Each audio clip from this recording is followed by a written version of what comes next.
What is going on, everybody? It is a Tuesday. It is a busy Tuesday. What is going on? Steve Mammon, welcome in. What's up? How about those Sox? I got to tell you, man, congratulations to the White Sox. We did the preview yesterday, and quite frankly, I did not think there was a chance for Eduardo Rodriguez to come through, and it's exactly what he did. Eduardo Rodriguez was big. Even watching the start of the game, I'm looking at this thing. I'm watching him. Altuve's got solid contact on foul balls. Brantley's solid contact on foul balls. I'm like, they'll get to him. And they don't.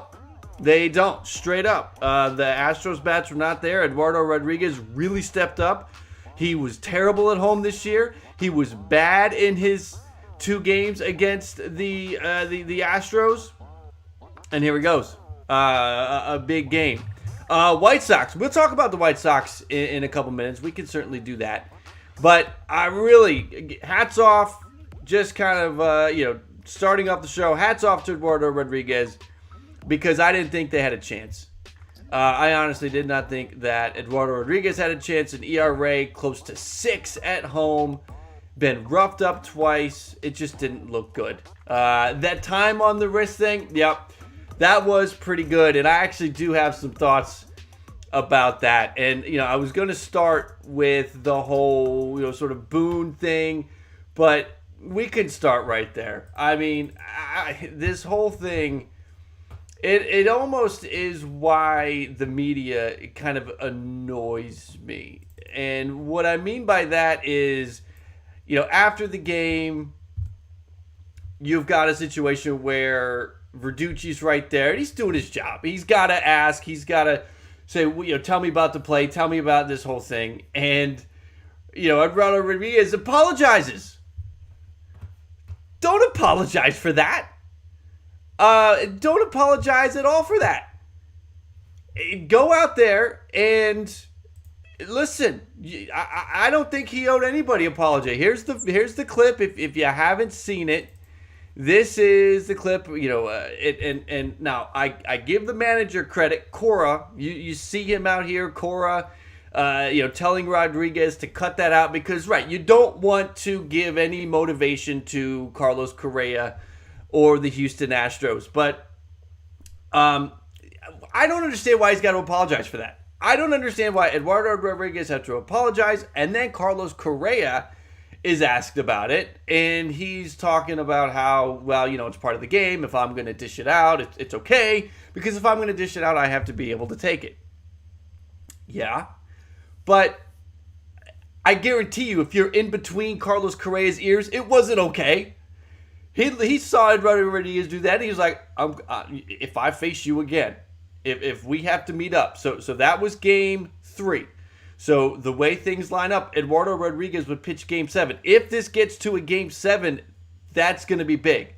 Correa was not happy, and you saw it right away. Again, I'll sort of run I'll run it back again. But, he gets Correa out. This was the last out, right? This was the last out from Rodriguez. He walks off. He's pointing at his hand. It's my time, because that's something Correa's been doing. And Alex Correa immediately jumps on him and says, no, don't do that. When Rodriguez gets over to the dugout, Correa sort of gives him a hug and then holds him close for a minute, telling him, don't do that, because it's going to get the Astros fired up. So, understand Correa's response. I don't like Eduardo Rodriguez's response, but the media's right there. They're going to put a microphone in his face. What's he going to say? Is he going to say what he really thinks? That's what I don't like about this. We don't get what the player really thinks. Eduardo Rodriguez, he's confident. If you're out there, if you're a major league pitcher, you're confident in yourself. You don't care what he thinks. I got you out. I'm going to get you out next time. But he can't say that, because then the media goes crazy. So I don't like that. Get the microphone out of his face. He made a gesture. It wasn't a bad gesture. Correa does it all the time. No one gets on Correa. Correa does that thing with nobody gets on him. Why do we got to get on a Rodriguez? Why do we got to put a mic in his face asking him to tell us his thoughts in that moment? His thought was, I just got you out. I don't think he has to apologize. So, and Carlos Correa, Carlos Correa, is he really going to say I just hate this because we don't know what these guys are really thinking. And these questions are stupid. Because Carlos Correa, you know what he's really thinking? I'm going to get you. I'm getting you next time. I'm taking you deep.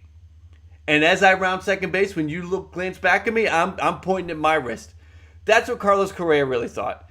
That's what Eduardo Rodriguez really thought. But you got the media right there. They have to give the media response. It's not what they're really thinking. It's just a waste of time. It's pointless to hear and to listen to all that stuff. So that was kind of funny from last night's game. I do, just to stay on topic, we're going to get to the Aaron Boone thing in 2 seconds, but here's a question for you. Are the Astros choking?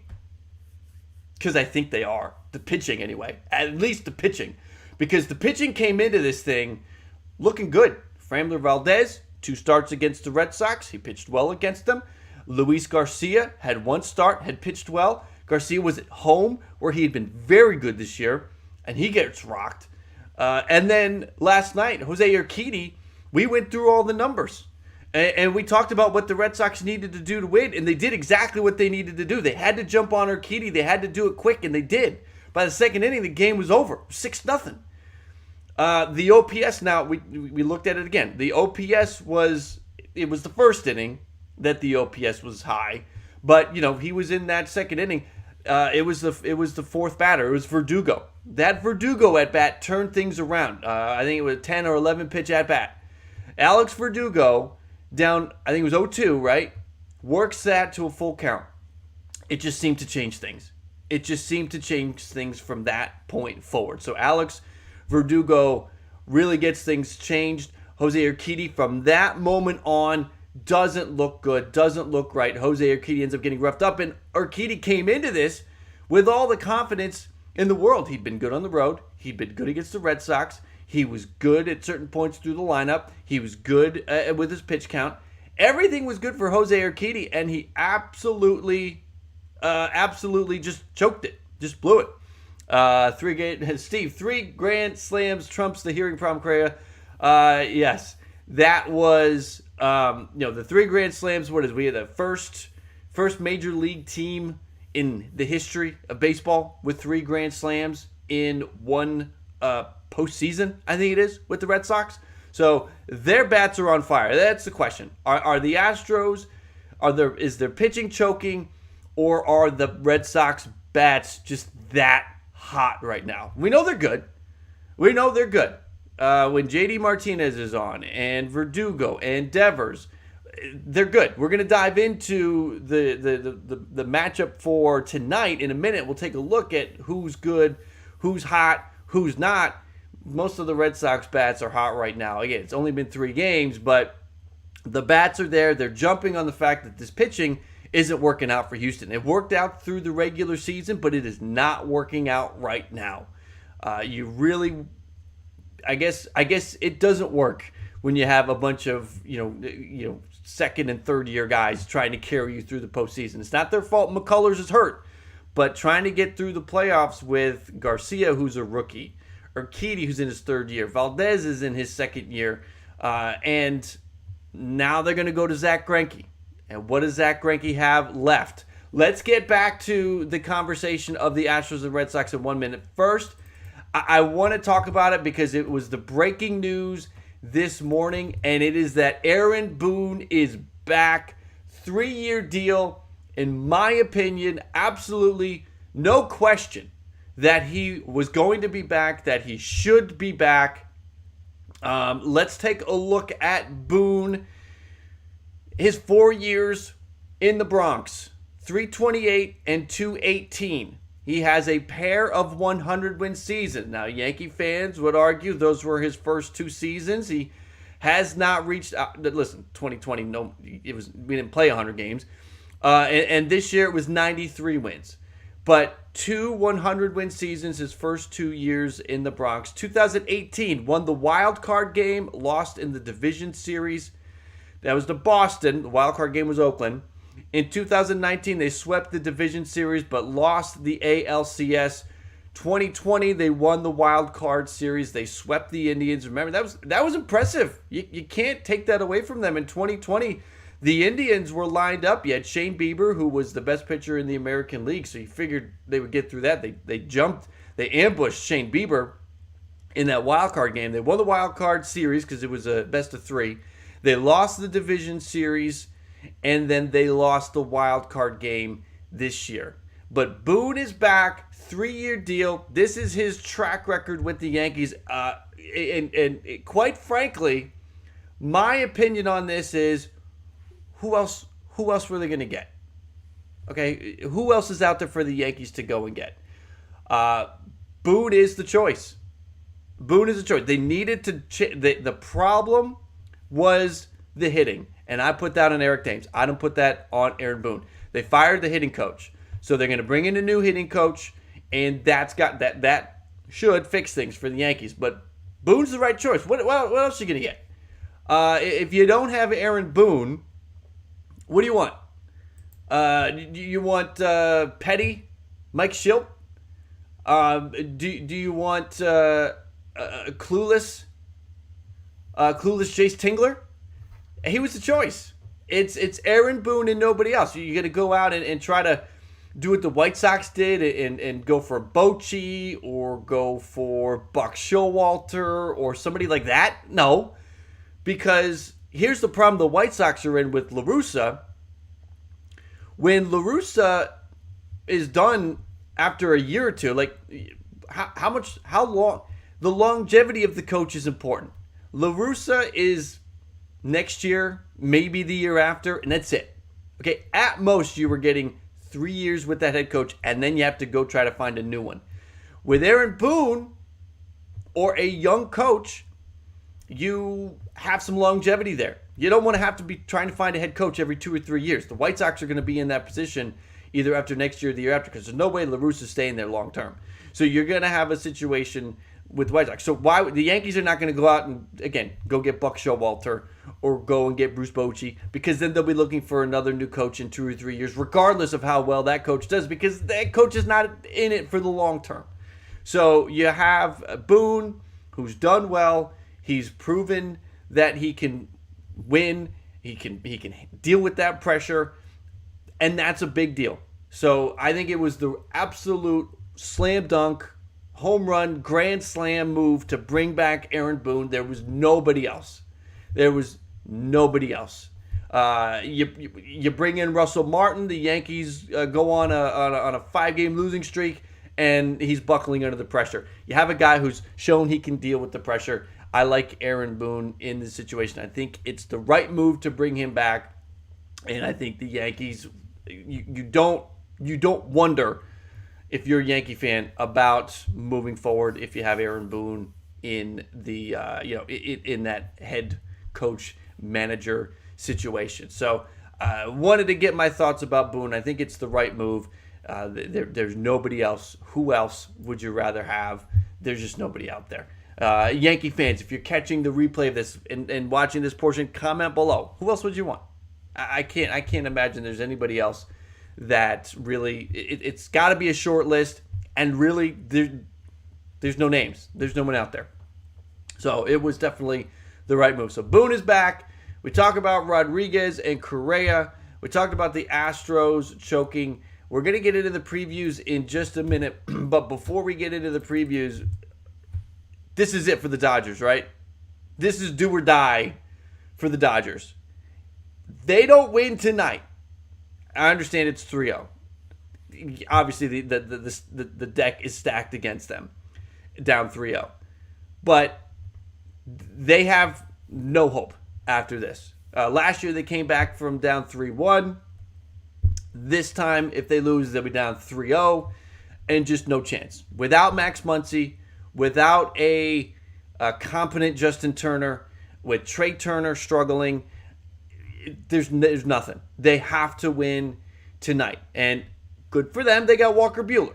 Okay? That's the good news, is you got Walker Buehler. Who knows who's going to pitch game 4? But you got Walker Buehler tonight, and you try to bounce back. Let's see. VP Collectibles. I see you there. I got to move some things around to see your comment. If the Braves go back to Atlanta 3-2, do they win? So, VP Collectibles, I'll say this. That's an interesting question. It really depends on how Dave Roberts manages the pitching moving forward. If they go back to Atlanta and they're up 3-2, but the Dodgers are rested, and the Dodgers are throwing a rested Scherzer and a rested Buehler, that's going to be tough. That is going to be tough. 2-0 legend Anthopoulos has that winning swag. It filters down to his teams 100%. When he was with the Blue Jays, I loved him.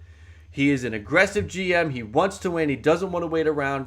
He showed it in Toronto. He showed it in Atlanta with that trade deadline. So they're on it.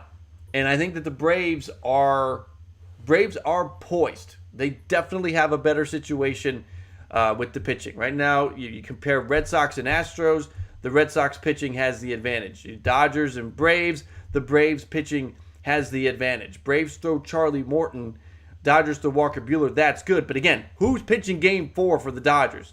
Scherzer's arm's dead. They used Urias in Game 2. I guess you throw him out there for Game 4, but you'll probably have a situation again where you go with an opener and then Urias only gives you 3 innings. Big mistake. I think big mistake by how they're handling that. So, you got to think for the Dodgers, they need to step up. They need to get it done. We'll talk about what they need to do to win tonight, but if they can't win, if Walker Buehler... Walker Buehler could still pitch great and this team can lose. They need to win. Those bats need to show up. I said it heading into this series that the bats needed to show up. And frankly,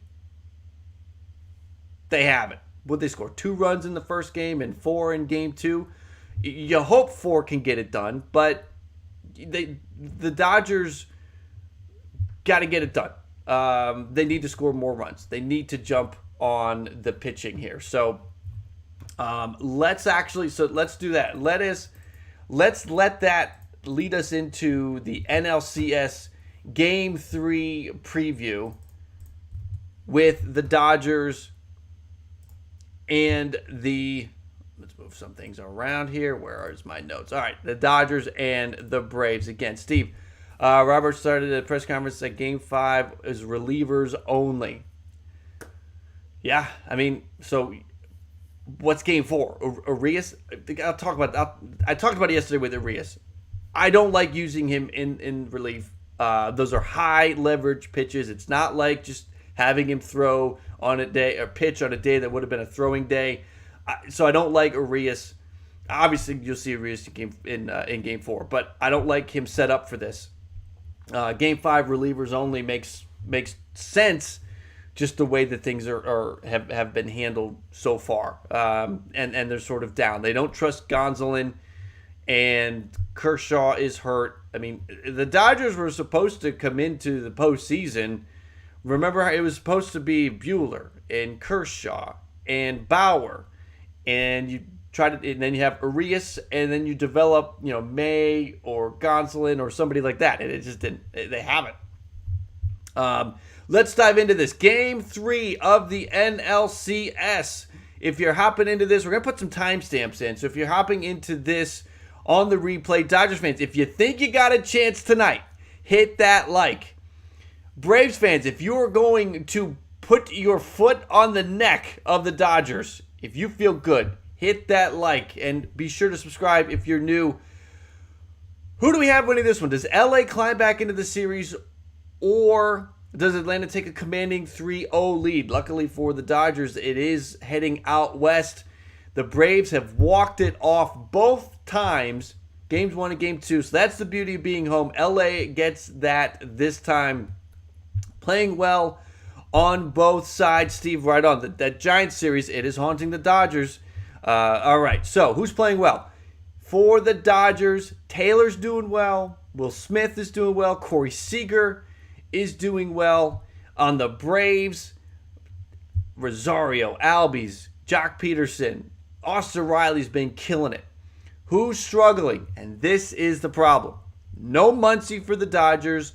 Trey Turner is 2 for 9 in the first 2 games with 4 strikeouts, has not contributed a run.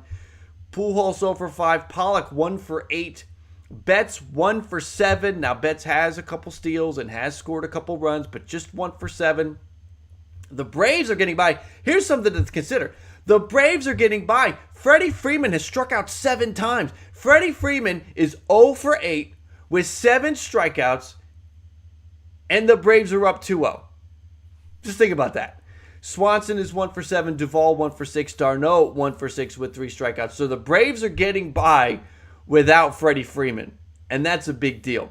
So today it is Walker Buehler for the Dodgers, Charlie Morton for the Braves. Let's take a look at Walker Buehler. Buehler 16-4 with a 2.47 ERA, a Cy Young candidate in the postseason. 0-1, 2 starts, 10 2/3 innings, has allowed 4 runs, struck out 9. Hasn't really been dominant out there. Head-to-head against the Braves during the regular season. 1 start at the end of August. Went 7 innings, struck out 5. 2 runs on 4 hits and 2 walks. Against some of the key bats, Buehler against Peterson 2 for 8 with a homer. Riley 2 for 8. Freeman 3 for 15 with 2 home runs. Freeman did take him deep in the NLCS last year. For the most part, though, in the NLCS between Freeman and Buehler, if we're just looking at playoffs, Buehler did, more times than not get the best of Freeman, but Freeman did have the homer in the NLCS last year. Home and away splits. Again, we are home. That is good news for Walker Buehler. 11-2 at home with a 2.05 ERA, a 0.95 WHIP. He was tough at home and away, but at home he is really good, and you gotta like that. Only 1 loss when the Dodgers score 3 or more runs for him this year, so give him some runs. You got to get that done. Steve Freeman must get out of his contract funk. Bats need to come alive. That's true. You're right. They do. Let's see. Through the lineup, here's the thing about Walker Buehler, and it's fascinating. Okay, this is a fascinating. You take what you will from this.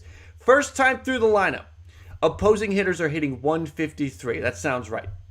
The second time through the lineup, they're hitting 260, and then the third time 176. So 153, 260. 176. The middle of the game is the funk point for Walker Buehler. You got to watch that. He's getting into trouble in the 4th inning for whatever reason. 301 is his batting average against in the 4th inning. 859 is the OPS against. So watch the middle of this game with Walker Buehler. First time through, Braves sort of sizing him up. Second time through, they get to him. The way I read that, the batting average against and all that, is first time through, sizing him up. Second time through, you can either jump him or you can't. And if you can't, he continues, and that's how you have the batting average against third time through 176 for those games that they didn't get to him. So you got to get to Walker Buehler, size him up in the first time through, jump on him that second time through. If you don't, if he's got it locked in, you're done all day. That's what it's looking at. It's in the 4th inning, 301 batting average against is through the roof for a pitcher, and that 859 OPS against. So that'll be key. Pitch count, we see the same thing. Pitches 1 through 25, opposing hitters 144. So he's getting through the first time, no problems. Second time through, pitches 26 through 50, opposing average is 225, and 51 through 75, opposing average is 245. It is 26 to 75. It's the second time through. It's that 4th inning. Gotta watch that. If you're a Dodgers fan, that's when you're biting your nails. If you're a Braves fan, that's when you're salivating. Middle of the game with Walker Buehler. Let's take a look at Charlie Morton. Morton, 14-6 on the regular season, 3.34 ERA in the postseason this year. 2 starts, 0-1, 3.86 ERA, 14 strikeouts in 9 1/3 innings. So Charlie Morton giving up a couple runs. Hasn't been awful, but he's striking out. He's pitching well. Head-to-head against the Dodgers this year, 2 starts, 1-0 with a 2.45 ERA, 11 innings pitched against LA, 13 strikeouts, 7 hits, 3 walks. Head-to-head, gotta watch Betts. Mookie Betts is 8 for 27 plus 4 walks with a home run. Justin Turner, 6 for 13 with a home run. Maybe this is a chance for Justin Turner to break out of his slump. He is important for the Dodgers. World Series last year, just one start against LA for Charlie Morton when he was with the Rays. He took the loss, 4 1/3 innings, 5 runs on 7 hits. Charlie Morton is going to be looking for some payback. There's the underlying story here is that the Braves blew the 3-1 advantage last year. So the guys that were on the team last year, they're going to keep their pedal to the metal. They're going to stay in this thing because they don't want a repeat of that. And Charlie Morton wants revenge because they beat him in the World Series last year. So you've got a lot of sort of those kinds of underlying factors in this game. Charlie Morton, his splits again. So Charlie Morton on the road, better on the road than at home. 8-3 record at home, 8 wins at home, 6 wins. 8 wins on the road, 6 at home. A 3.06 ERA on the road, a 3.61 at home. So about half a run better at home. And his whip was about the same, 105 at home, 103 on the road. So pitching slightly better on the road. Times through the lineup, unlike Buehler. The story here is you got to watch. All right, first time through 176, second time through 210. It's okay. Third time through 241. Charlie Morton, once he goes through the second time, watch it. Snit is going to be keeping track of that very closely. And if you have a situation where the lineup turns back over, Betts draws a walk, Morton's done. Maybe they let Morton face a Seager, but that's really just going to depend on the game situation at that point. If it's a close game or they're down by a run, Morton gets pulled quick. If he gives up those first couple batters when you get through the third time, he's coming out quick because of that batting average allowed. Pitch counts, similar story. Pitches 1 through 25, hitters are going 195. Pitches 26 through 50, they're only hitting 157. But then once you get to that third time, pitches 51 through 75, they're hitting 243 off them. So that is the story. So for Buehler, it's the middle of the game. You got to watch the middle of the game. That's when teams are jumping on him. They're sizing him up the first time through, and then they're either getting to him and they're beating him up that second time through, or he's getting through and he's going to give you 7 solid innings. So that second time through is to see if the Dodgers have him. That's important. And then for Charlie Morton, you got to watch and see when he gets to that lineup for the third time. Close eye on him there. How do the Dodgers win? Buehler needs to be a beast and shut the Braves down. He's got to basically shut them out. Last year in the NLCS, he allowed 1 run over 11 innings. I'll repeat that. Walker Buehler in the NLCS against the Braves last year. 11 innings, 1 run allowed. That's the guy that needs to take the mound tonight for the Dodgers. The bats just aren't there. They scored 2 runs in Game 1. They scored 4 runs in Game 2. That is not going to get it done against this Braves lineup, especially with the way that the pitching is gone, the way that Roberts is managing the pitching staff. So Buehler has to shut him out. 1 run, very little room to work with for Walker Buehler right now because the bats just aren't there. The bats just aren't there. They need a shutdown game so that 2 or 4 runs is enough. How does Atlanta win? How do the Braves win? If Charlie Morton can keep those LA bats silent, and then the Braves can get to Buehler at that middle spot, at that 4th inning, when they're seeing him for the second time, if they pick something up the first time, or wait him out and strike late again, there you go. That is how they do it. This is in LA, so the Dodgers get to bat last. So, even if the Braves do jump on it, the Dodgers will have a chance to counter. So that's what the Braves got to do. They have to stay focused, do what they've done all playoffs long, timely, clutch hitting. I don't know why. I just have a feeling, watch Jock Peterson in this game. I have a feeling Jock Peterson's going to do something in this game. Let me get to some of the comments. Comment also, live in the chat, catching the replay. Comment with who you have winning this game. Let me get to, again, some of the comments. ASAP Manzana. Red Sox are going all the way. None of that other stuff matters. We are the hottest team in baseball. You're very hot right now. And so are the Braves. Right now, the two hottest teams are the Braves and the Red Sox. I think most of the country would love to see Dodgers and Astros just for the theater of it. But if you have the two hottest teams, Braves and Red Sox, that's pretty good too. All right, Steve. With the way Roberts and Kepler are doing this short starter and then reliever to reliever, you are not seeing the same pitcher lineup in the new method. We are seeing this more and more. I mean, that's what it is. You're trying to throw the other team off, right? You don't want them to see somebody the second time, or you just want a fresh arm. They're just running numbers. They're running the numbers. Obviously, if you have a chance, if you could, you would rather have Charlie Morton pitch 3 innings. He's locked down for 3 innings, right? And then you would go to somebody else.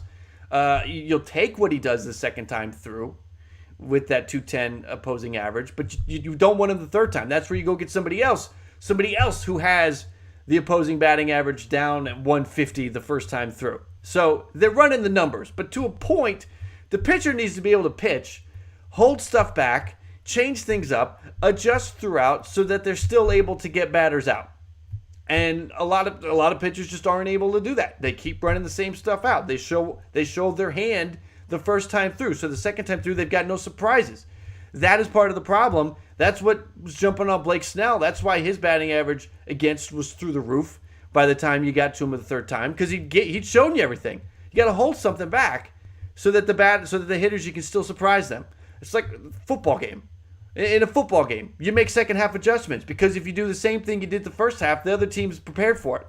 Pitchers need to make adjustments every time they go through the lineup. Some pitchers are good at it, some pitchers are not. So let's get into the next game. We have the ALCS. This is going to be a big one. I don't know why. Tell me if you feel the same way. It just feels like this thing's over. It's the Astros. It's a playoff savvy group, but why does it feel like this thing is over? To me, it's because of the pitching. It's because there's no McCullers. It's because the 3 guys who you were counting on, Valdez, Urquidy, and Garcia, sucked in their starts. So how do you feel good about it? You're going to Greinke in this game. We're going to dive into that now. Let's dive into that. So now, again, we're going to timestamp these. Houston fans, if you're here, if you're going to tie this series, if you feel good, hit that like. Red Sox fans, if you're going to take the commanding 3-1 lead with a chance to just end this thing in Boston, hit that like if you feel good about your chances. Game 4 of the ALCS. Who do you have winning this thing? Who is your winner from this game? Houston took game 1 5-4, but then it has been all Boston. Boston with 21 runs in the game 2 and game 3 combined. They won 9-5. They won 12-3. They're just hitting grand slams left and right. They are absolutely destroying the Houston pitching. For this game, it is Nick Pivetta and Zach Greinke. 2 heavyweights. We're going to dive into those 2. But first, let's get into the bats. Who's playing well? Devers is killing it. 4 for 13, 2 home runs, 10 runs contributed.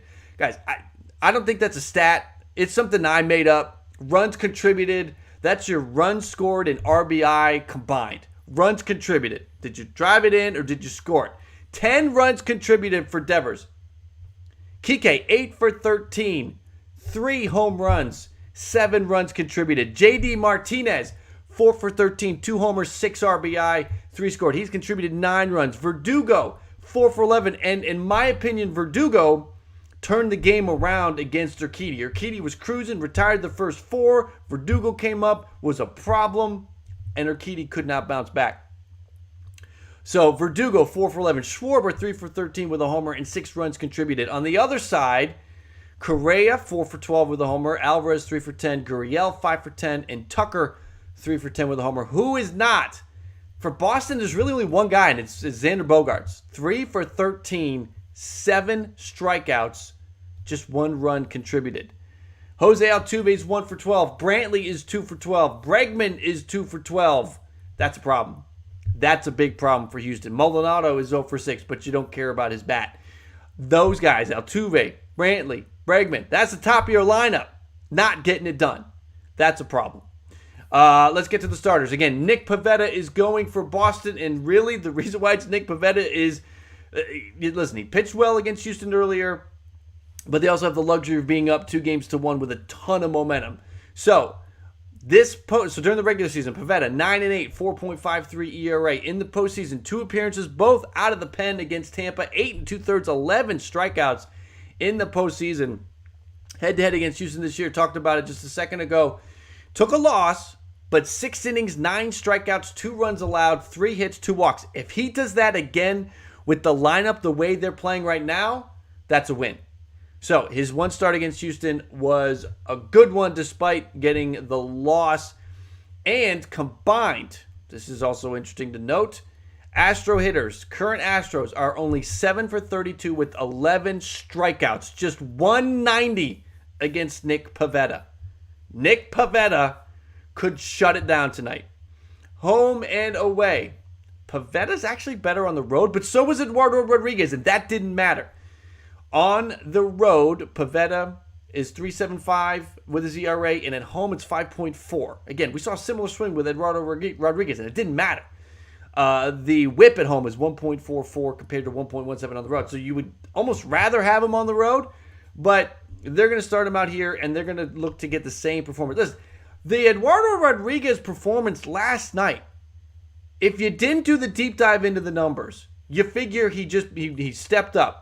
What he did was against all the odds last night. What Eduardo Rodriguez did last night was against all the odds. It was a huge game for Eddie Rodriguez. All right, so again, we're talking about Pivetta. Pivetta has been better on the road than at home, but they're going to need him to step up. All right, run support. When the Red Sox score 5 or less, Pivetta is 3-8. That's what you get when you have an ERA of 4.53. Now, here's the good news. The good news is they're probably going to score more than 5 for him. He's undefeated when they score more than 5. And I think they're probably going to get more than 5 tonight. I don't know. I don't think Zach Greinke has anything left in the tank. We're going to talk about Greinke in just a minute. Now, here's the thing with Pivetta. What are you watching for, Red Sox fans? The first inning. Get through the first inning, Nick Pivetta. An OPS against of 819. And a batting average against to the leadoff hitter and the number 2 hitter of 315 and 306. That's Altuve and Brantley. So if you're the Red Sox fans, if you're watching this game, you need Nick Pivetta to get through the first inning. Get through hitters 1 and 2. First time through the lineup, 231. Second time, 221. And third time, 272. So you're going to try to get 2 times through the lineup with Pivetta, and then you're done. Then you got to get out of there. Ideally, you can get 5 innings from Pivetta before he's got to see Altuve and Brantley for the third time. Because when you look at the batting average he's allowed to the number 1 and the number 2 hitters, you look at him the third time through the lineup, that's not a good recipe for Nick Pivetta. You got to get 4 or 5 innings, get through him, get to the bullpen by the time Altuve and Brantley are coming up for the third time. Pitch counts. Nothing really that good. 231 pitches 1 through 25. 237 pitches 26 through 50. 51 through 75, it's a 227 average against. And then 76 through 100, it's a 267. That's indicative of getting through the lineup for the third time. So I got to think you want to be in a spot where you can get 4 or 5 innings out of Pivetta, 2 times through the lineup, get him out before he gets to pitch 65 and 70, and you should relatively be in a good spot if you are the Red Sox and you're Nick Pivetta. Now, the other side, Greinke starting for the Astros. This doesn't look great, but let's dive into it. 11-6 on the year, 4.16 ERA. This postseason, he's only pitched 1 inning of relief against the White Sox. Career in the postseason, not great for Zach Greinke. 4-6 with a 4.18 ERA. That's not good. Head-to-head against Boston, 1 start this year. 3 innings, 4 runs on 7 hits and a walk. Only struck out 2. That's not good. Renfroe, head-to-head, 7 for 23 with 3 bombs. Kike, 3 for 13 with 2 homers. JD Martinez, 5 for 18 with 2 home runs. This is not a good start for Greinke and for the Astros. Head-to-head, they're in Boston. Good news here, if we're looking for good news for Zach Greinke, is that he was better on the road this year. 6 wins compared to 5. A 3.45 ERA on the road compared to 4.87. So almost a run and a half better on the road than he was at home. So that's good news. And his whip was 1.01 on the road, 1.32 at home. So if you're looking for good news, it's that Greinke was better on the road. Now, here's the thing. Last few starts of the regular season for Zach Greinke, he just seemed worn down. Couldn't pitch deep into games. He was getting hit around. He was giving up runs. It just doesn't feel good. It does not feel good at all. Let's look at through the lineup. I think best case scenario, if you're Houston, you get one time through the lineup for Zach Greinke. First time through the lineup, 229 average against. Second time, it's 250. Third time, it's 295. I think you're looking for 3 innings from Zach Greinke tonight. That's pitch count 1 through 25. Opposing hitters are hitting 196 off of him. 26 through 50, it goes up to 261. That's it. 3 innings for Greinke. I'm honestly surprised they're not starting Christian Javier in this game. I think Javier might be the best pitcher on the Astros right now, and I got to think he comes in after Greinke. I think the plan for Houston has to be Greinke and Javier, and you try to get 6 innings from those two, and then you rely on the bullpen. Here's the thing about the Houston bullpen, though. Heading up to the trade deadline, the Houston Astros blew more saves than any of the other playoff contending teams. So the Astros were blowing saves, the bullpen was, so that doesn't mean in the 9th inning. You can blow it in the 8th inning. What qualifies for a save. The bullpen for the Astros was blowing the most saves of any playoff contending team. So they went out and made the trade for Kendall Graveman. That helped, and Presley settled down. But just as easily as they, nailed it down, they can go backwards. And I just don't, if I'm Houston, I don't want to have to rely on my bullpen. And that's the situation they're in tonight, because Zach Greinke, again, 3 innings is got to be your target for Greinke, and then Christian Javier, and you hope he can give you 3 innings, and then the last 3 innings, you hope you're still into it. So for Houston to win, they need a surprise performance from Zach Greinke, straight up, and they need the bats to wake up. Altuve and Bregman, those bats need to wake up. For Boston to win, carry the momentum of those last 2 games. If Nick Pivetta can give you what Nick Pivetta has given, I got to think that his performance against the Astros, if he can summon that Eduardo Rodriguez magic, then there's a good chance for Pivetta to get something done. So they got to carry that momentum. They got to get to Greinke. World Traveler, welcome in. Thank you for hopping in. World Traveler says Stros do not have the pitching, and McCullers being out has hurt. If we had Verlander and McCullers, the series would be close to over. Hit that. So here's I will say this. Yes, obviously Verlander would give them a much better chance.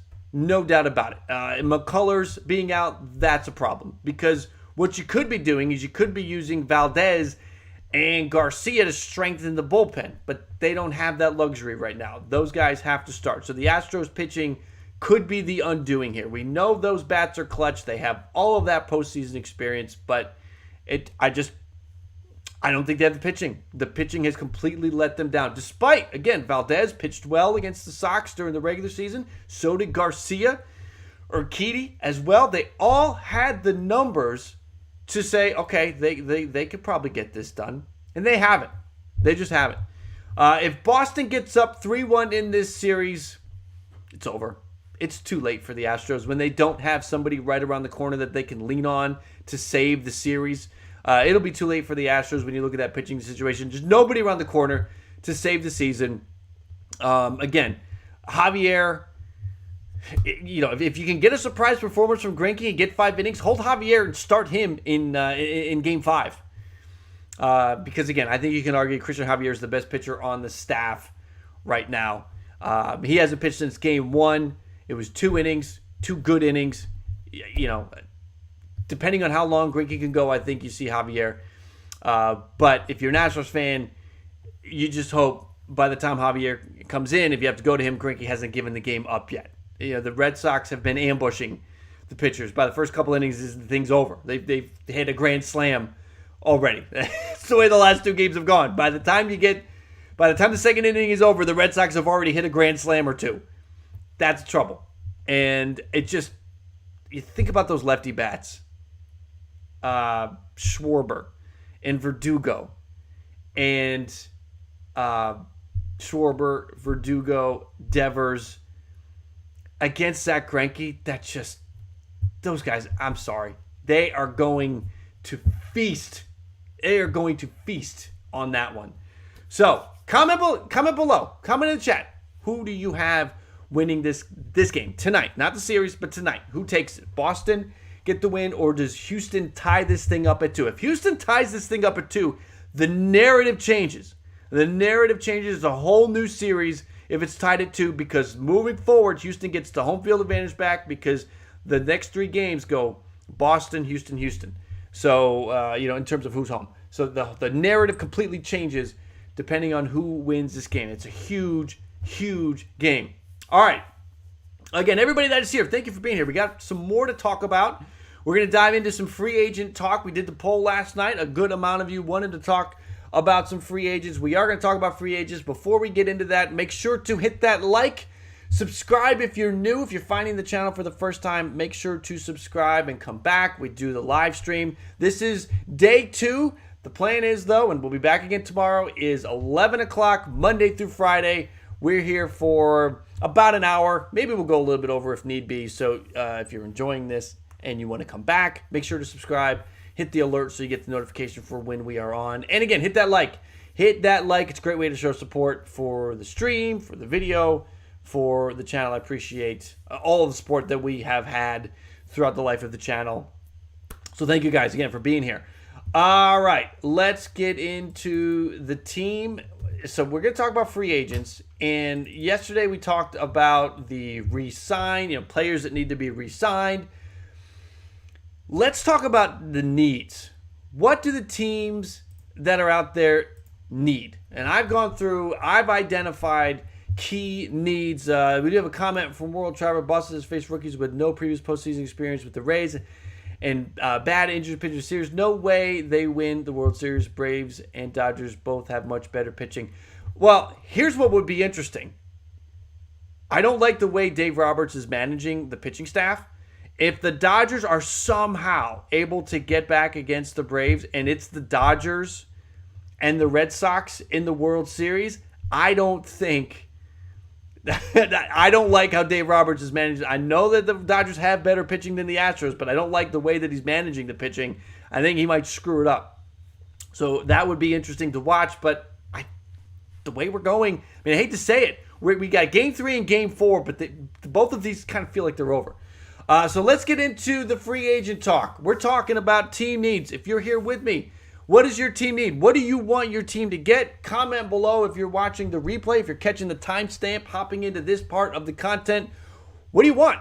What does your team need? Let's start. We're going to go division by division. We're going to start in the American League East. Toronto needs a third baseman and a second baseman. In my opinion, they need to re-sign Robbie Ray. I think a third baseman is key. Marcus Simeon's probably going to go. You can have a situation where you can move Cavan back to second. Bo is your shortstop. You need a third baseman. The Yankees are going to need a starter. They're going to need a clutch veteran bat, right? That's Rizzo. Do you try to re-sign Rizzo or let him go and you stick with Voit? The problem is they've got so much in so many places. Where do you play a guy like that, a clutch veteran bat? But I think they're going to need to analyze that situation. Is this the offseason that Gleyber Torres surprisingly gets traded? I think it could happen. All right, the Red Sox. They're going to need a starter. They're going to need a starter. Their ERA was 17th in baseball, the starters. So they need that. I understand Sale is back. Evaldi's nice, but I think they could use another piece and potentially an outfielder. Interesting for the Red Sox. You got Renfroe. You got Schwarber. They could both be gone. JD has a player option. So there's a lot of different ways that this could go. But you could have a situation where you bring Renfroe back.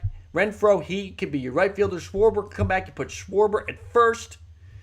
And then you have JD as your DH, and you still have an outfield position. So Red Sox, I think, a starter and an outfielder. Steve Mammon, J. Ram to the Jays. Keep Simeon a match. Buck Martinez had a good take on this. It's interesting.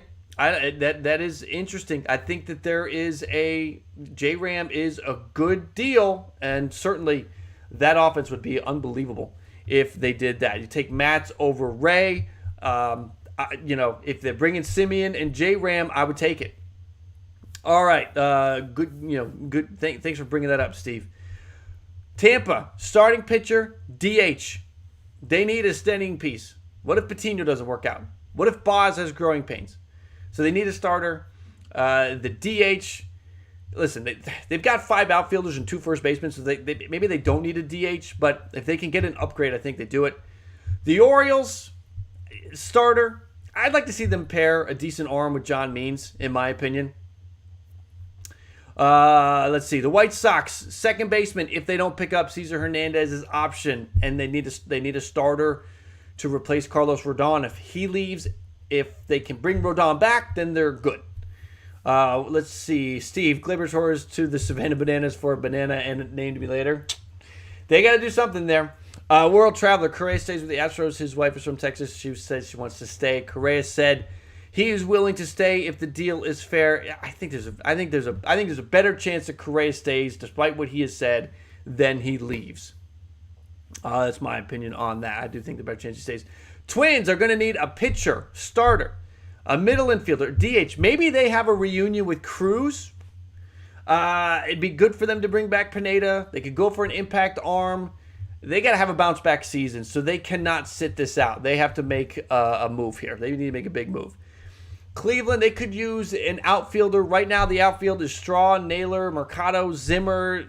Nothing exciting. If they want to try to compete in that Central, I think they need to make a splash in the outfield. They're set at pitcher. First base, I think they're going to give Bobby Bradley a chance. The rest of the infield, Jimenez, J-Ram, Rosario. The rest of the infield, if they hold on to J-Ram, is going to be there. I think more likely than not, J-Ram might be there. Again, everybody hit that like. Again, hit that like if you're hanging out watching. If you have not hit the like yet, please do. I appreciate that support. We gotta get over 10. I've just been plowing through the content, so I have not had a chance to remind everybody. But hit that like if you have not yet. KC, question is, do they want to compete or do they want to develop? If they're developing, then they're good at starting pitching. If they want to compete, then they need to go out and get a starter. Detroit, their window to compete starts next year. I think they should bring back Willie Peralta. So with that, I think their starters are good if they bring back Peralta. Mize, Turnbull, Skubal, Manning, and Peralta. If they let Peralta go, I think they need to prioritize a starter. I don't think Boyd fits long-term for them. So I think they try to get a starter and an impact, one of the middle infielders that are available. I think Detroit should make a move with, Story or Simeon or Correa. Detroit needs to go get one of those impact middle infielders. World Traveler, what do we think Verlander will do? That's a great question. I think it depends on how much he's going to get paid. He's a 1-year deal, and he's only going to go somewhere where he could win the World Series. So there's going to be about 5 teams. You could see Verlander in Tampa. Tampa doesn't want to get locked into any long-term, high financial deals. But if they go and spend $20 million on Verlander for 1 year, $15 million for 1 year, Verlander could maybe secure that pitching situation. I could see that. There's probably a lot, if I think about it, a lot of different avenues that Justin Verlander could go. Good question there. Michael Murphy Roberts always screws up the pitching situations this time of year. The Dodgers have been struggling all year to get timely hitting. Right on. Exactly. We've been saying it. You're with us on that, Michael. Let's see. Steve Mammon. Correa is just juicing the market. No one wants. It's a great point. He's not going to New York. There's no way. It's not happening. He's not going to end up with the Mets. This is not going to happen. He's not going to end up with the Angels. There's a guilty by association almost. How can he go live in New York or LA when the team with the dominant fan base hates it? It's not going to happen. All right. And Steve Mammon, Madrigal back to the White Sox. Now, Madrigal's gone, and now I'm forgetting where he went. With Cubs, right? He was in the Cubs deal. That's good news for them. All right, let's get to Houston. Greinke, Verlander, free agents. They need to get a starting pitcher. Gurriel is a free agent. Correa is a free agent, so they could be looking for first base and for shortstop. Interesting to see what they do there. Steve Mann and Verlander back to Detroit. That's a good call. That could totally work. Oakland, they're going to need an outfielder. Both Canna and Marte are free agents. The infield, Lowry and Harrison are free agents. They could use a shortstop. Oakland needs to restock. Oakland definitely needs to restock. Correa to the Cubs, AJPS. I don't think the Cubs are spending money this year. I think they're going to sit this year out. That is my feeling. I think they might try to get some impact veteran presence, maybe if it can come on the cheap. But I don't think they're spending money. I don't think they're going to getting any young talent because I don't think they know when they're going to be ready to win yet, and it's not going to be next year. And Correa would be a win now move. Let's see here. Let me keep going. Seattle. I think they should get a starter, maybe. Gonzalez, Flexen, Gilbert, Kikuchi, they have a club option on. Tyler Anderson, a free agent. I think they need to get a starter, an impact starter, and a third baseman. They have the option on Seager. He's probably going to go because it's $20 million. You can't pay Seager $20 million. So they're going to need a third baseman. They could go after one of those shortstops, make them a third baseman. Do they think that maybe Correa could go to third or Story could go to third? I think Seattle could be in the market for one of those middle infielders and just slide some pieces around. Texas, if anybody cares, they'll need a starter to eat some innings. They could use a third baseman and an outfielder. The Angels, it's going to be all about the pitching. With Trout and Ohtani, Rendon, put the pieces around them. Fletcher's a nice piece. Walsh is a good piece. They need starting pitching. Cobb and Bundy are free agents. Don't do anything for the offense. They're going to need a closer because Iglesias is a free agent. So the Angels need a closer, and they could use two starters. Go out there and get two starters to work with Ohtani and try to win that West. Because that West will be up for grabs next year if Correa leaves, if Gurriel leaves, if the Astros don't bring Verlander back or make a pitching splash. Oakland has a lot that they have to do. Texas is a mess. The Angels could win the West next year if they do this offseason right. Let's go to the National League. It's the Mets we're going to start with. They're going to need some starting pitching. Stroh, Syndergaard, both free agents. A bat upgrade would be nice. Conforto is a free agent. Villar, Baez is a free agent.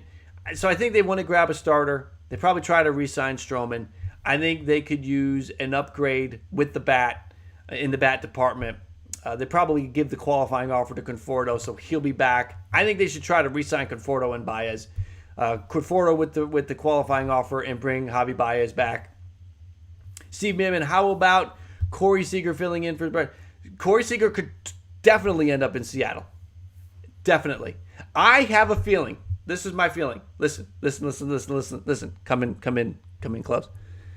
You're going to have at least one of these key Dodger free agents, Clayton Kershaw, Corey Seager, Kenley Jansen, Max Scherzer, maybe not Max, will end up on the Angels. I'm making that prediction right now that one of them will end up staying in LA but going to the Angels. If the Dodgers have to make a decision between Scherzer and Kershaw, and they go Scherzer, I can see Kershaw going over there. We know the Angels need a closer. They might go for Kenley Jansen. If they can't bring Iglesias back, maybe Iglesias goes to the Dodgers. I have a feeling there will be at least one of those Dodger free agents switching sides of town and playing with the Angels. All right. Where were we? The Phillies. Phillies need a closer. They're going to need an outfielder. They need an upgrade over Herrera. They have a $15 million club option on McCutchen. I don't know if they take that. So, they're going to need an outfield upgrade, and they are going to need a closer because all of everybody that closed the game for them this year is a free agent. Bradley, Neris, and Kennedy. Atlanta, I think they're going to need a back-end starter. Smiley's a free agent. They could use a 4-5 guy. They don't need to go crazy, but they could use a back-end starter.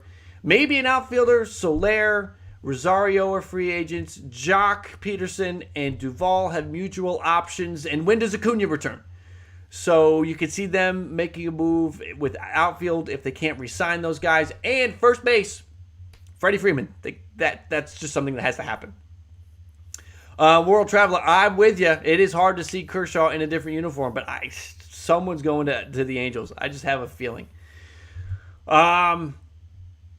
Washington, depth, cheap veterans, a starter, innings eater, nothing big coming for the Nationals. Miami, I think they need a top-line closer. This could be a Kenley Jansen landing spot. This could be where Raisel Iglesias lands. I think they could use a big splash at outfield or infield, one of those, make a move. There's Nick Castellanos might opt. If he opts out, maybe Castellanos goes here and hops on with a winning Miami franchise moving forward. Or they make a move for the infield. Maybe Miami gets in line, tries to go get Simeon or Story. So, I think Miami has to make a splash, and I think they go get a closer. Steve Mammon, that the Dodgers are positioning trade as short. Oh, yeah, totally. That is why you can have, that Trey Turner deal made it easier, made Corey Seager expendable, because you can bring Turner.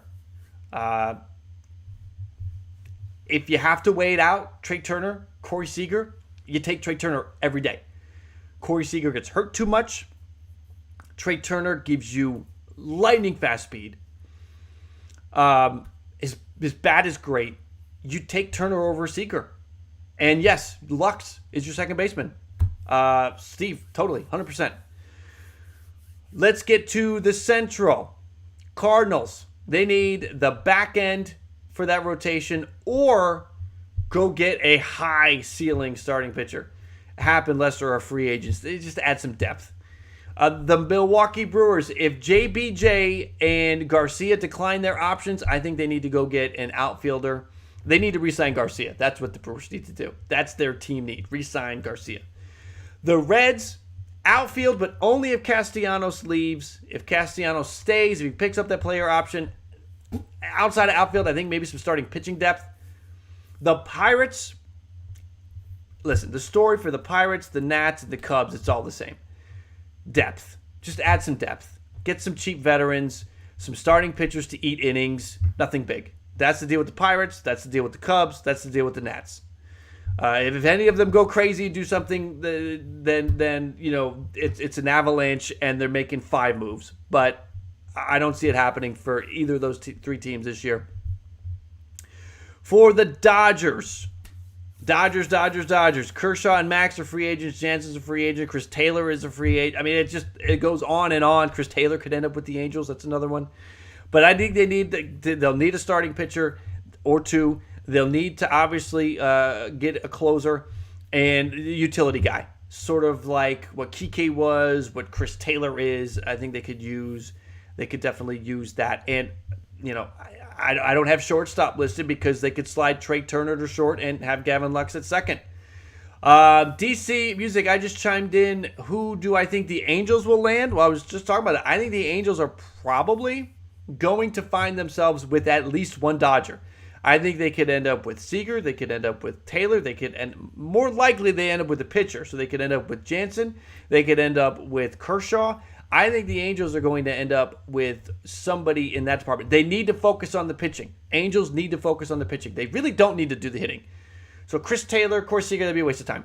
The pitching. They need to go get pitching. I could see the Angels going out and getting, Kershaw if the Dodgers choose Max and, another piece. They got to do the pitching. And they need a closer because Iglesias is a free agent. So they got to do that. DC Music, thank you for the question.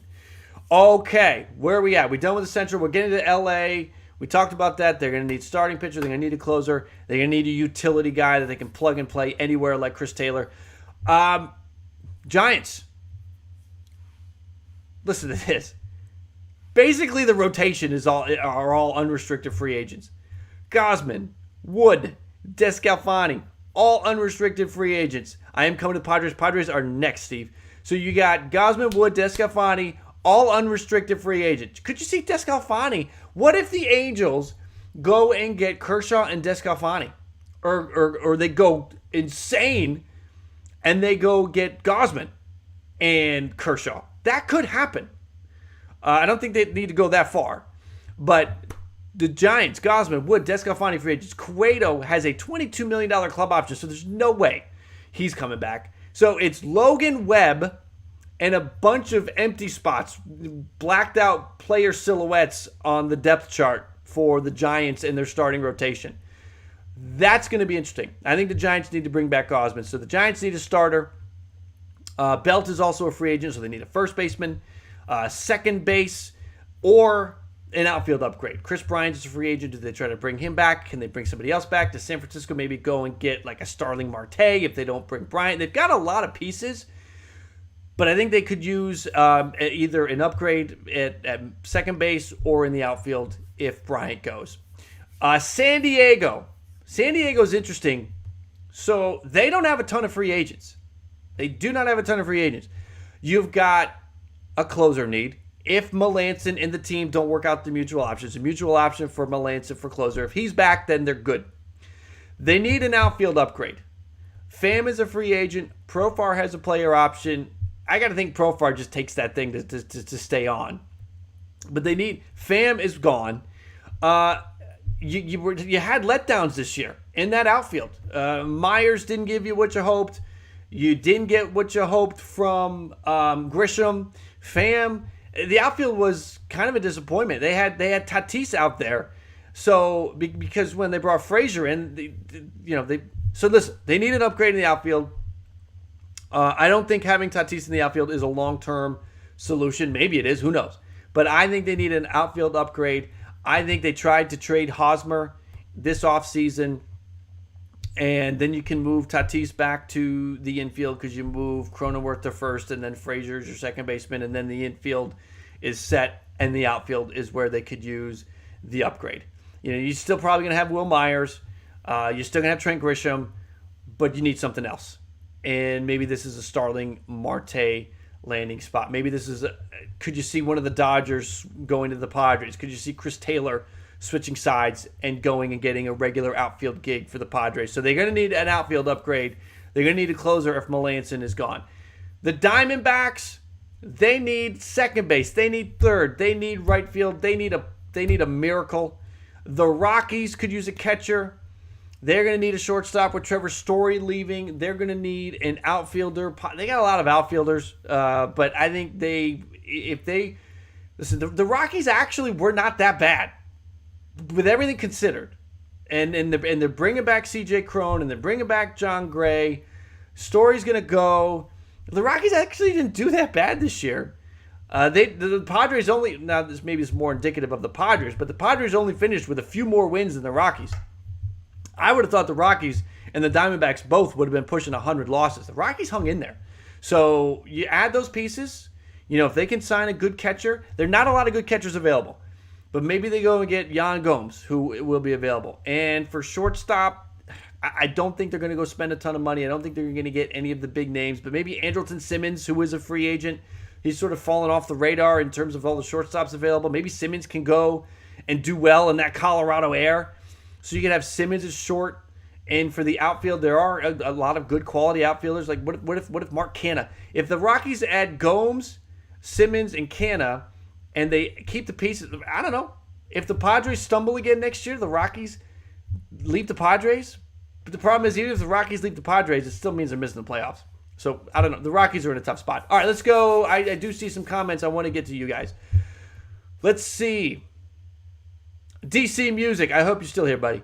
Will the Dodgers keep Bauer? I got to think they're going to try to do everything they can to get out of that Bauer situation. I know things have quieted down. He's back on YouTube. He's doing his live streams. He's answering questions. He's doing a bunch of stuff. That is a great question.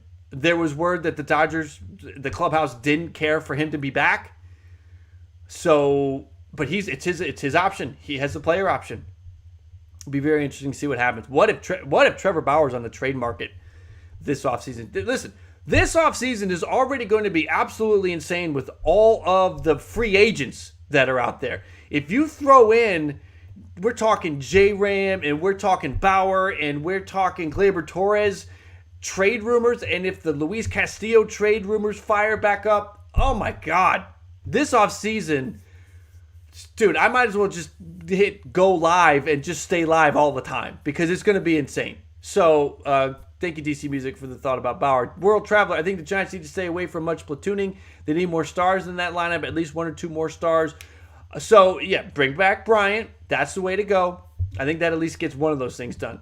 Steve Mammon, Belt will re-sign 2 years like Crawford. I think Belt has to go back to San Francisco. I would like that. Michael Murphy, Chris Bryant would be an old fit for the Dodgers. I mean, they could do it. Don't be surprised if the Dodgers are linked with Chris Bryant. Listen, when free agents are out there, it's smart to link yourself with a New York or an LA team because you can get the offers up from everybody else in between, from the Blue Jays and from the Tigers and from the Mariners. It gets everyone else's offers up. So don't be surprised if Chris Bryant does get linked to the Dodgers. Marte would be a great fit for the Giants. World Traveler, right on. I think that's commenting on something I said too. But yes, can you imagine Castellanos to San Diego? Crazy, Steve. It's possible. It could happen, right? If he opts out, he wants to go somewhere where he's got a chance to win. Castellanos could totally end up in San Diego, but they've got to unload that Hosmer contract. They've got to do that. World Traveler likes Robbie Ray. Robbie Ray could end up in San Francisco. You know what? If Robbie Ray ends up in San Francisco, I'll be happy for him. I'll be rooting for him. I'll be sad that he's gone. But if, I think we had a comment earlier about the Blue Jays and, trading for J-Ram, bringing back Simeon and Matz. If that's how it goes and Robbie Ray ends up in San Francisco, I'll be happy. Will the Braves keep Ozuna? I got to think they're going to try to get out of that contract. I definitely do. Let's see. Steve Mammon, no one will touch Bauer. Way too much bad PR. See, that's a good point, but there are desperate teams out there. There are desperate teams. There are teams that figure they have nothing to lose. I have a feeling I could probably find a team in each division that would just take Bauer. I think Arizona would take Bauer. I think Pittsburgh would. I think Cincinnati would take Bauer back, even though listen. We know he can throw the ball from the mound over the center field wall. So maybe Cincinnati likes that. He can do that in between innings as like a sideshow. So, but I could see Pittsburgh doing it. Just why not? I could see Miami doing it. I could see Derek Jeter sitting Trevor Bauer down. Now, Miami doesn't need to because they've got a ton of starting. But just in general, the city, the people that are around that, I could see it. I could see the Phillies. Taking a chance on Trevor Bauer. Going through the AL West, who could take a chance on Trevor Bauer? I see the Angels doing it. I can see him staying in LA, going to the Angels. I can see Texas doing it. No Seattle, no Oakland. Would Houston do it? I can see Houston. I can see World Travel. I see your comment. Don't want him in Houston. I can see it. Bauer in Japan. Yeah, Bauer be in Japan or the KBO. There are teams that would do it. The Central. Detroit might do it. If Detroit thinks that what he gives them on the mound puts them over the edge, puts them over the top. American League East. The Orioles, they have nothing to lose. So that's the thing. There is at least one team in each division that would take him. Now, the money's a thing. If we're taking the money into account, Baltimore's not going to take on that money. Detroit depends on what they do with the bats. If Bauer's their splash, Texas has a very low payroll. Texas could do it. Miami wouldn't want to spend that money. Pittsburgh does not have a lot of money out. So yeah, listen, there's teams out there. There are teams out there that could do it. All right, where are we at? We're 15 minutes over. We had one thing that I want to talk about real quick before we go. Don't go anywhere. Blue Jays payroll, it's going up. That's the word. Bauer and the Astros hate each other. Thank you, Derek. Thank you for bringing that. I'm rapid firing off teams, and that's a good point. Very good point. But all the Astros from that situation are jumping ship, right? Springer's gone. Correa could be gone. Who knows? Altuve asked for a trade. I mean, they'll all be gone. But Blue Jays payroll to rise. As a Blue Jays fan, boom. This is good news. I love this. I am excited. I was hoping that was the word. They've been in a tough spot, not having true home games. The payroll is still going to rise. I absolutely love that. That means good things if they are trying to re-sign Semien or they're trying to re-sign Ray and then do something else, right? If the payroll was going to stay the same, then what do you do, right? Ray needs a raise. Semien needs big money. But with the payroll coming in, that makes me think they're going to re-sign at least one of them and have some money to go do something else. The Blue Jays thinking about the money they gave about, we're just going to go averages. They gave about $10 million to Ray. They gave about $20 million to Semien. I think it was a little bit less in each instance.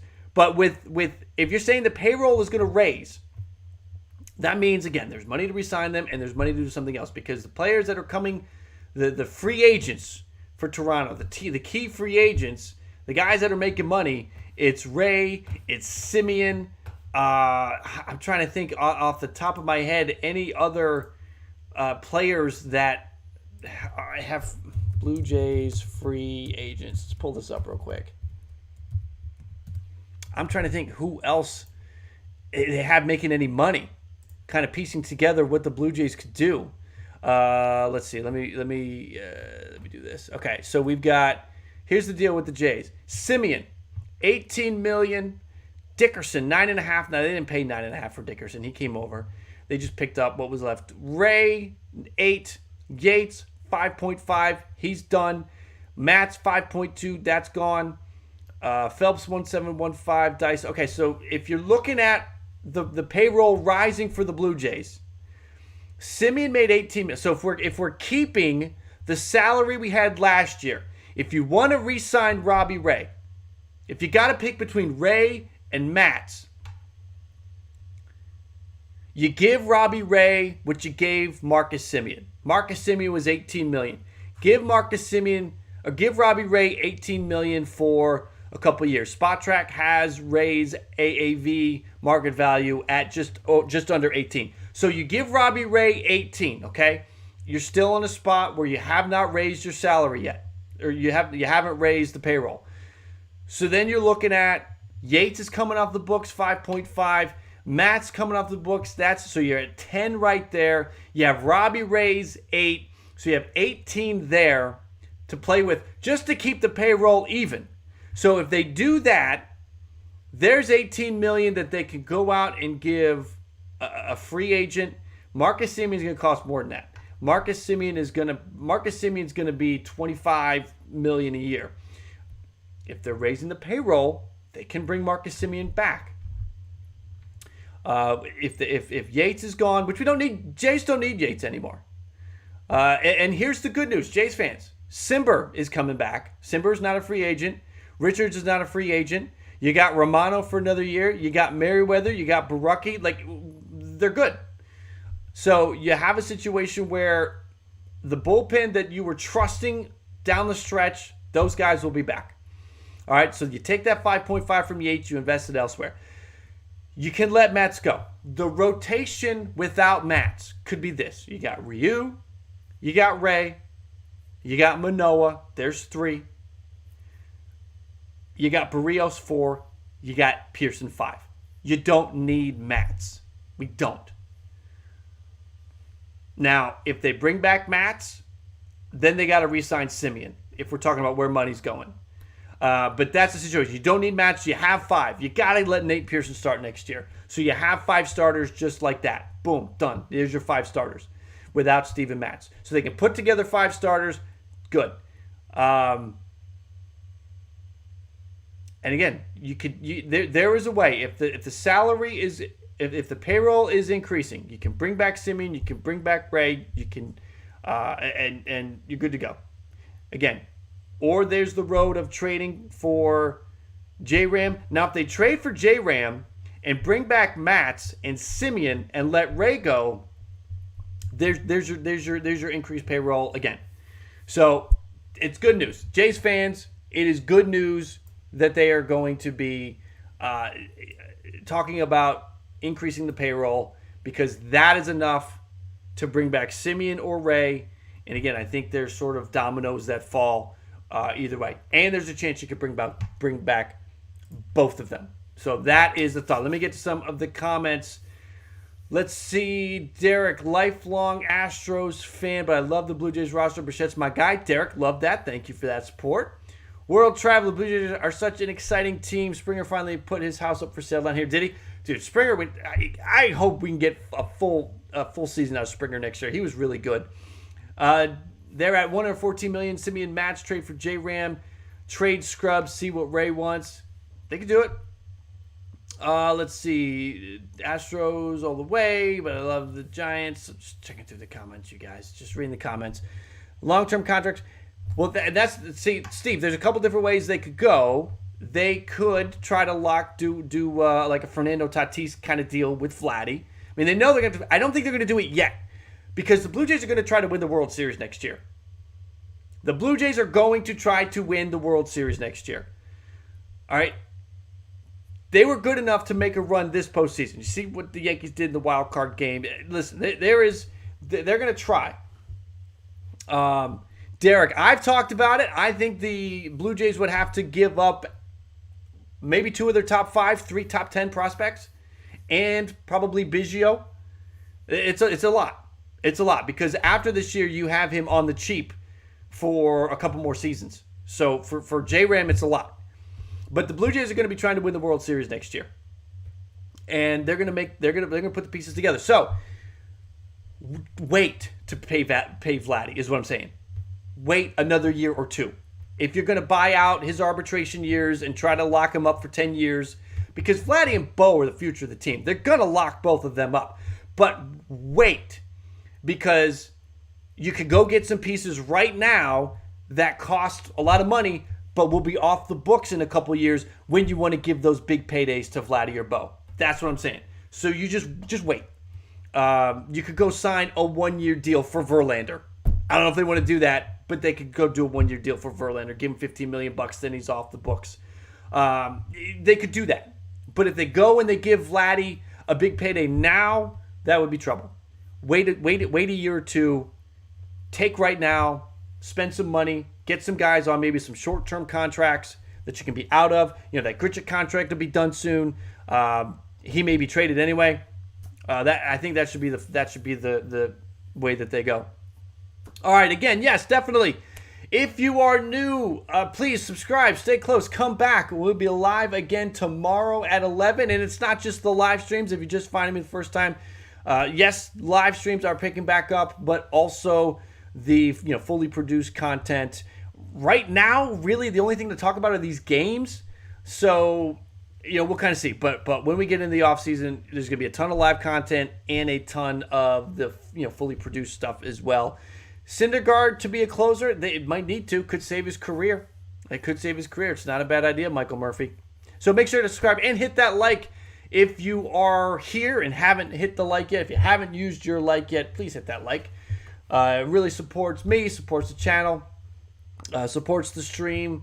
The more likes that a video gets, the more YouTube works it into its algorithm and sort of spreads it to other people. If you want to help this channel grow, just hitting the like is a big part of it. Bryson, J-Ram for McGuire, Grichuk, Groshans, and another prospect. McGuire, Grichuk, Groshans, and another prospect. It'd have to be a high prospect. It would have to be a top 5 prospect, but that might get the deal done. Bryson, Bills fan. Go Bills. Bills Mafia all the way. That game's... I'm sad they lost last night. I was really hoping that they would have won, but I'm glad they went for it, and it's okay. They're still going to make the playoffs, and they're going to be a dangerous team. It could have cost them the number 1 spot, but anyway. Steve, thank you for that. Appreciate that. Again, I'm about a half hour over. I wanted to only go to 12. We went an hour and a half because we had a lot to talk about. I'm glad you guys are all here. Thank you for coming in. Be back tomorrow at 11. We'll be reacting to what happens in tonight's games, and we'll be previewing. There's 2 more games tomorrow. So we'll be reacting to what happens tonight. Come on in. Come on back. I want you guys to react, and we will be live to talk about games. What will it be? It'll be games 4 and 5, right? We're doing 3 and 4, and then we'll do 4 and 5. Right. So that's what we'll be doing tomorrow, and we'll be reacting, and we can do some more free agent talk. Thank you guys again. I appreciate you being here and checking out the live stream again. Be back again tomorrow at 11. Enjoy the rest of your Tuesdays. If you're on the West Coast, enjoy the rest of the morning. If you're on the East Coast, go grab some lunch. I will talk to you